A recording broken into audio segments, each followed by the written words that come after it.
back, the Allegheny Northern in N-scale, and today we are going to do the March 2025 layout update. So all of the stuff that was done in the month of March we are going to cover.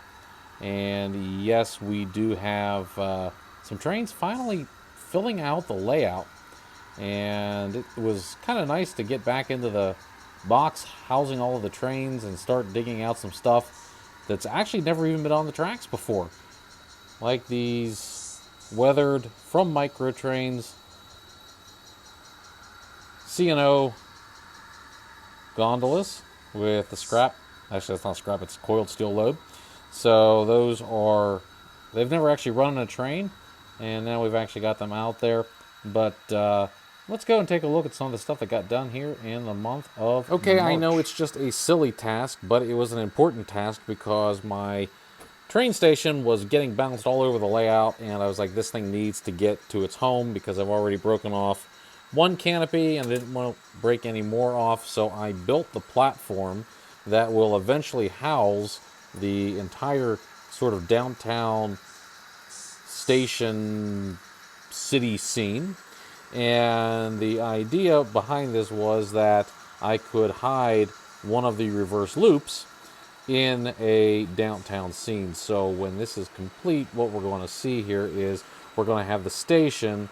We're going to have the where you would get on and off your bus or car or whatnot. The tracks are obviously down below. We have hidden part of the reversing section here so that the train, you don't see it making the loop. And then the idea will be that that part of the loop back there will be buried under the city scene. So you will basically lose a giant portion of that return loop, and we're going to try to hide that as best we can, while having your eye drawn into the foreground where we're going to have the passenger terminal, and then we're also going to have an area where cars can get on for a auto train.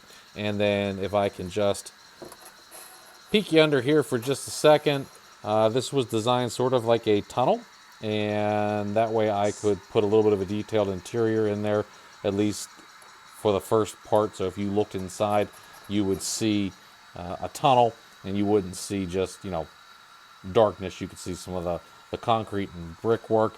And then here we are going to have a fully detailed interior representing what is going on underneath the actual station building. So just getting prepped for that. So this was the first step, the easy step, and basically I'm nowhere near getting to this section of the layout, but this enabled me to get the station to a place where it's not going to get Okay, bumped this around. loop has been part of the layout for a long time now, but it was cobbled together with some odd unit track pieces, and it just wasn't quite right. So I, other than dropping the soldering iron and doing what I was doing, I have straightened out with the correct radius curves and the correct straight pieces, and there's nothing sort of jammed in there. That is one thing that I think we lose track of sometimes with the unit track, is that you can unit track wrong. It does have enough play in it that it will let you install it incorrectly, so the track won't be necessarily in alignment. And if that happens, your trains will kind of work, and sometimes they'll start having weird issues where they'll maybe delay on every 10th run or something. And if you just get the right radius and right track in there, you can stop that. So this is sort of this is straight now and corrected, so it'll run reliably. Now, what makes it a little bit funky here is because it does come off of all of this sort of complex geometry with the track here. So there is a lot of angles that are going on in here, and that sort of manifested itself right around the corner here, in that the radius as it was didn't, it needed this odd sort of piece, which you get with your number. You can buy them separately, but they come with the number 4 turnouts, and it just so happened I had enough of them to complete that. Otherwise I'd have been waiting on an order. So got lucky on. Speaking of components, track is the name of the game right now. We want to get as much of the track done as we can, because it is preventing me from getting all of my trains from underneath the layout over here to actually being on the layout. And so I've started extending the main line just a little bit. And so if I can get some of these curves on out of here. And actually, that's something I do want to show you here is my big curves, my outside curves are actually the, not that one. That is, no, wait a minute. No, maybe I don't have, oh, here we go, right here. So my outside curves right here are the R348. It's a 13 3/4 radius. And those nestle up real nice to the R315. That's a 12 3/8 inch. And then if you need to go smaller, there is the 11-inch radius. That's pretty much the smallest that I want to go, is that 11-inch radius. But there are some 248s, and I don't think they're 9 3/4. I think there's something else, but there are some of those that are floating around out here. I don't know. What is this? I can't read the number. Oh, here's a 340. It's a 349. It's pretty tight. Actually, the big boy was going around this. This is one of the pieces I removed from that loop. But that's not, this is a 349 half circle. So it's pretty tight. I would try to stay away from this. So this is going to be the end of the scene for the port. So what we have is this is the bypass track back here. This is the main line that runs all the way behind the yard. This is the port lead, and then it comes to a single main line where it's going to cross over a bridge. Now this bridge here, which is on a curve, so that's kind of cool. That's 2 bridge sections. But what this is going to be is the last little bit of the port. This is going to be the dividing scene here. So this is going to be the ocean that is before we drift back into the mountains here.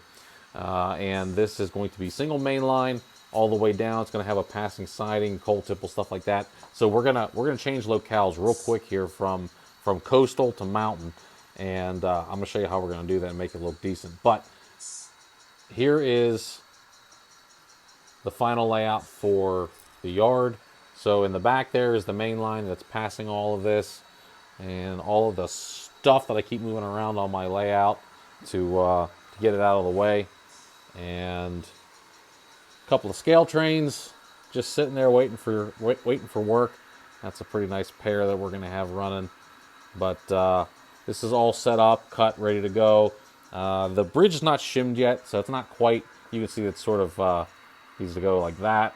So I'm getting ready to work on getting this foam all done. I've pulled out my hot wire, which I just got. I got some replacement wire for it. Got my hot knife ready to start cutting and grinding away there. But yeah, so I got that stocked just because it was to a point where I sort of needed to I need to put this stuff somewhere. I need to get it out of the way. So trains are sitting on the yard there. So this is making a little bit of headway.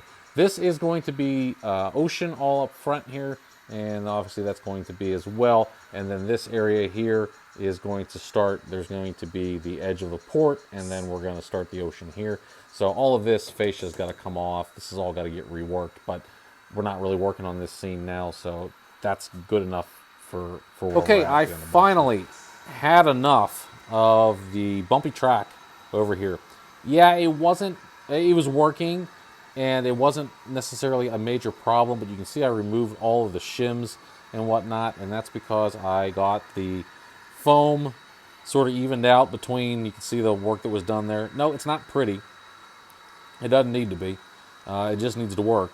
And I have been, since I did that work, I have been running trains reliably without intervention since the weekend, and it's been nice. Like the trains have been just running, and I can almost forget them. I can go down and look at them when I need to, when they go by. So, but I don't have to keep jumping in and stopping them and fixing them. So that's awesome. That was actually fixing those 2 loops was the last 2 major issues I was having on the layout itself.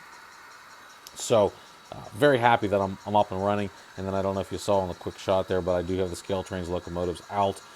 These are the SD40-2s, obviously the NS and the Conrail. These 4 are going to get consisted together. I haven't speed matched them all, and they actually run very, very differently. So that is what I'm working on now. All of the locomotives that are not out of the box yet, that are, oh, and I just said I haven't had to run a train with intervention, and looks like we just had an issue here. Hold on a second. So that was actually one of the odder interventions, because a mid-train car had jumped the track, and instead of the train string lining, it just separated between the 2 locomotives. So that was different, but here we are. Okay, so let me bring you back around here and show you what else we were working on here this month. Oh, bounced you off the layout there. I did rework this area a little bit, straighten the track out. It's just there's a little bit of a funky angle here because the layout, there's 2 pieces. There's a straight section, and then this sort of comes down at an angle.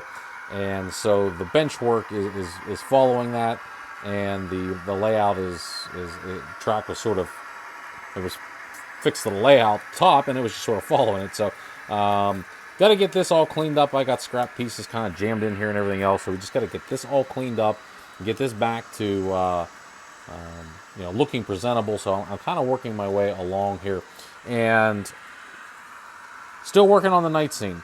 So for those of you who are going to be members of the Patreon page, you're going to get to see what I'm working on here and how I'm doing this. But I have spent some time at the bench working on the night scene and getting this all ready to go, and some step-by-step instructions. So those videos are coming.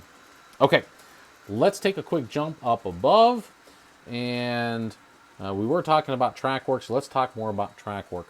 So what you're looking at here, this is going to be a car shop, and inspired by a local area site that I drive by for work. And here is a small coal yard, which has one of my only working BLI models. And they got a small coal yard here where I can house some trains. But this is not the main yard. This is just another yard. It's actually going to be an interchange yard. So it's going to be both cars that are getting interchanged with the Allegheny Northern and cars that are bound for the power plant. Okay, so sort of got this connected now. It's obviously still temporary, but the Allegheny Northern now has a connection to the outside world, and that connection goes just a bit further. I hinted at that in the last video, but now I am going to take you down here and show you what I'm working on. Okay, so this is the power plant, and how this is going to set up is this track right here is going to be my this is going to be my rotary dump, and I would actually like to install a working rotary dump at some point. I'm not there yet, but that is in the works. This is going to be the runaround track where my slug and GP40 are sitting, and then it's going to be able to go, and after dumping, it will just collect the cars here at the dead end there. I've got 3 tracks here. One is the Mainline, which is actually this one here in the middle. I'm sorry, yeah, this is the Mainline here in the middle. Passing siding back here, and this is sort of a at the ready track, I'm going to call it. This is where the trains that are getting ready to leave, or the trains that arrive from the mine, are going to sit until they're broken down. And then we're just going to come around the corner here. So the action is basically in the front of the layout, because that's where it's most easily reachable. And then the passing trains in the back will be right here. And so this will be your main line in the center. This will be your passing siding here. And then this will be your at the ready track. And so you can see how those radiuses sort of nestle together here. And you'll notice there is some play in them. So you can kind of see that, you know, it needs straightened out, and you need to be careful there when you are installing your track. But then, okay, so my 2 yard tracks here, they tie together into this track, where this is your this is the track here to be unloaded, so your train would sit basically in this track here, and then it'll empty out back there. So the train that's here, it has to be able to basically fit on this one giant branch, because it doesn't have a connection back to the yard. So this is going to be where all the work is going to happen. But this track here is going to represent your lead. So this is where all of your trains are going to basically come in. This is where they're going to get worked, while the main line runs. Your main line, your passing siding are running in the back there, and around there's going to be an industry right here. Okay, it's going to be a rear and steel industry here. Then your main line joins back in right here, and obviously I need a corner here, but to put that piece in, I need to take this fascia off, take these out, and I just didn't have all that time. And then this is going to be where it connects to the other end of the Allegheny Northern, and then back. So let me show you how that was hidden staging. Now I've got my main line coming back here, where all this stuff is stored. I do have a turnout right here off the main line that is going to branch into here. This is going to go from hidden staging into an actual industry. This is still going to be an extension of the Allegheny Northern now.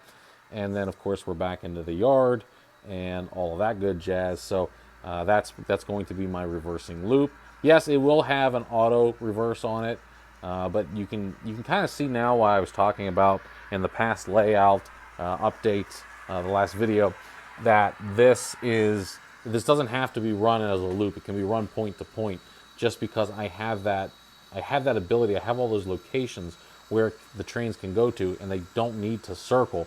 Although it is nice to look over and just see your Amtrak, doing its thing. And while we're letting the Amtrak, and while I'm rambling here and probably getting you seasick watching the video bounce up and down, I want you to take a very close look at these Amtrak locomotives when they come steaming out of the tunnel portal here, because in the video we're talking about the worst locomotives people had bought. They had ripped on Bachmann, and these two are Bachmann locomotives, and so they are every bit as good as a Scale Trains locomotive. I know, and that, coming from me, that means something. They are that quality. They sound awesome. They run beautifully. You can see they got the flashing beacons on them, which is a really cool feature. I've been absolutely pleased with these models. So that is Bachmann right there. Just so you can actually, when it's dark here, you'll get to see the lights a little bit better. But they're very nice models. So if you don't have them and you run Amtrak, you may want to take a look at them.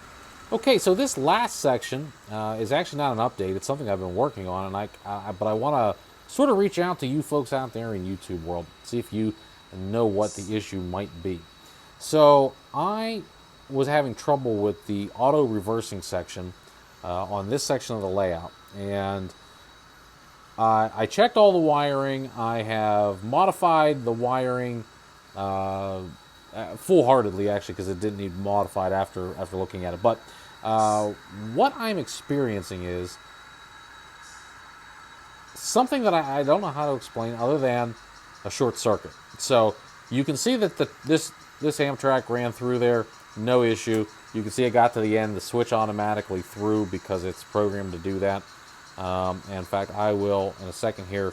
The big boy is going to be coming around the corner, and I will show you the big boy in action from entering the loop to exiting the loop.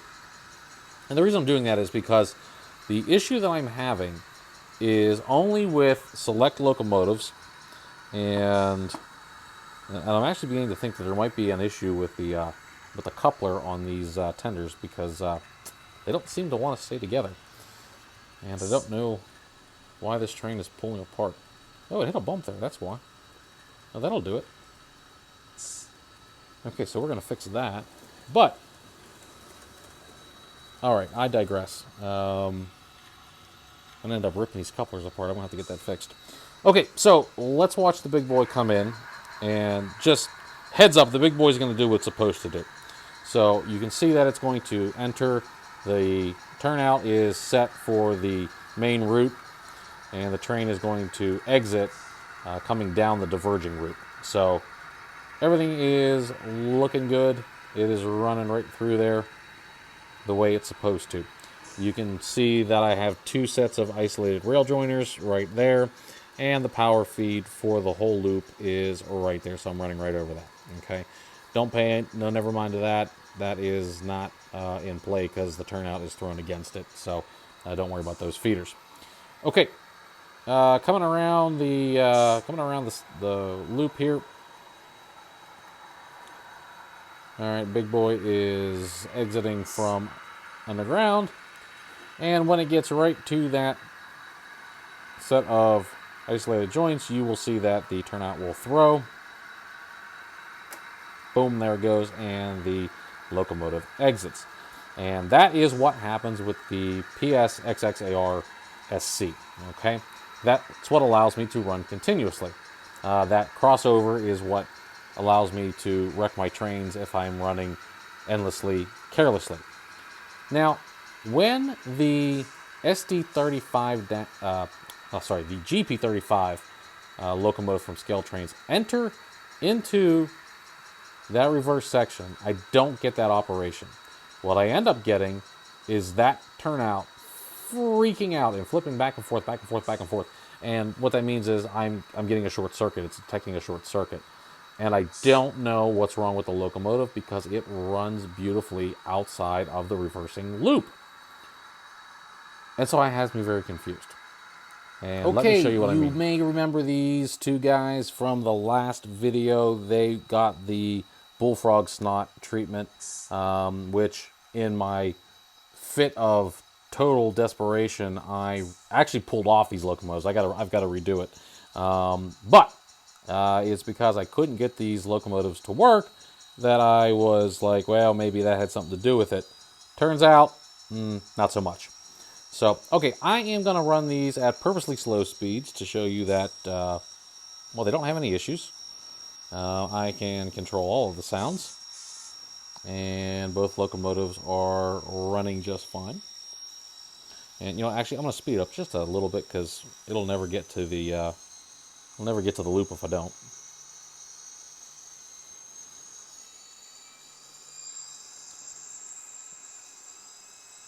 But right there, we are going to enter into the loop, and you can see that we are set for the straight track in.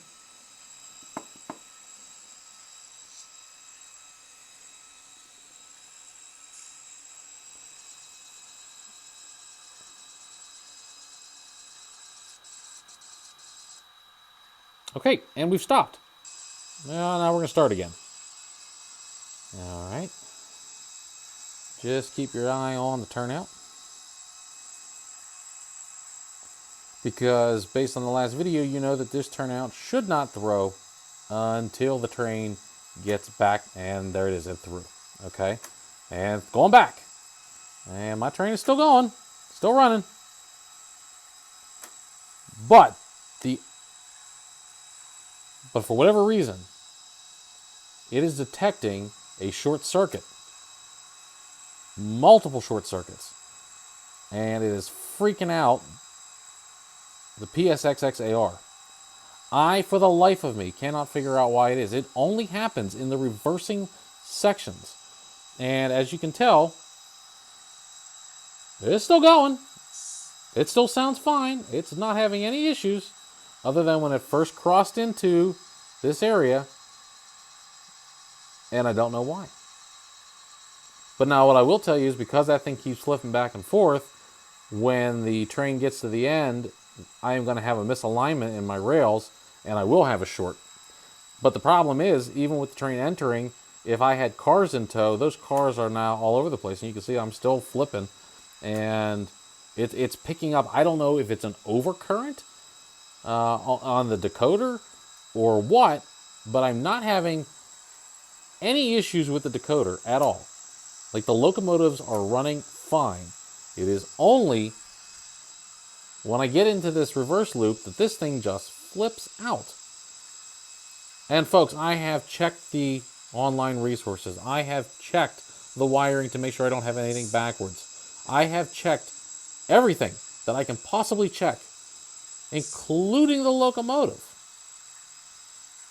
And let's just see if it's aligned when it runs out of here. But my guess is I'm going to have a short right when it gets to. You can still see it's still tripping. Like there's something going on, and it doesn't matter which locomotive I put in. They both do it.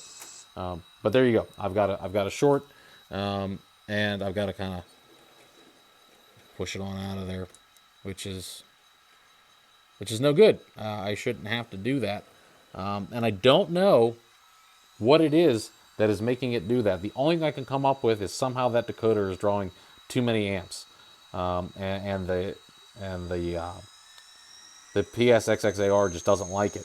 But I can't think of anything else that it would be. So if you have any recommendations, suggestions, or something that I can test, by all means, please let me know what it is, because, like I said, once it gets out of there, it runs beautifully over the rest of the layout, so I don't have any idea what's wrong with it. If you do, leave a comment down below, or, as always, you can always direct message me inside, outside of YouTube at thealleghenynorthern.nscale@gmail.com. That is in the description down below as well. Okay, that's it for March. Next time we'll see you here. Hopefully I've got a solution to what is going on with this little guy and get him back up and running, because it's a pretty awesome set otherwise. I will, in the next video, cover why I am not anxious to get scenery on all of this new track area, and we'll talk about what comes long before scenery.